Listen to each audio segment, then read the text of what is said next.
Sabes, la mar tiene sus lágrimas como las tuyas. Yo bebí una vez el llanto de la mar y era como el llanto tuyo. Es catedrático de literatura y tiene 75 años de edad, de los cuales, asegura, 60 los ha dedicado a la poesía y ensayos. Juan Paredes Carbonell fue premiado en 1988 a nivel internacional por el Círculo de Literatos de Latinoamérica, gracias a su obra César Vallejo, tipología de discurso poético. Además, consiguió, a través de esta pasión por las letras, la venta de 3.000 de estos ejemplares. Ahora vuelve a formar parte de importantes eventos.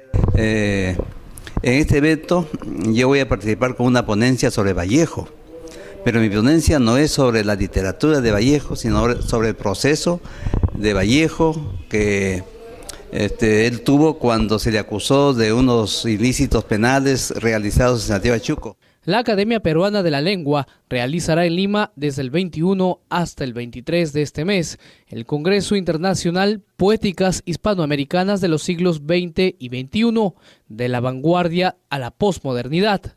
Por supuesto, don Juan no podía faltar. En verdad que la poesía es un estado permanente de sentimiento, pensamiento y emoción, de manera que es un atributo del ser humano, imposible de que algún día perezca la poesía. Todos somos en el fondo poetas.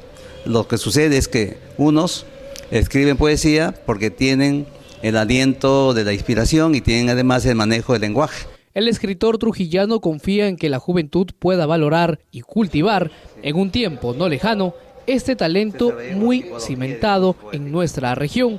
Paredes agregó que la muerte, o mejor dicho, Viaje a la inmortalidad de Gabriel García Márquez, deja un gran precedente en la historia del bolígrafo.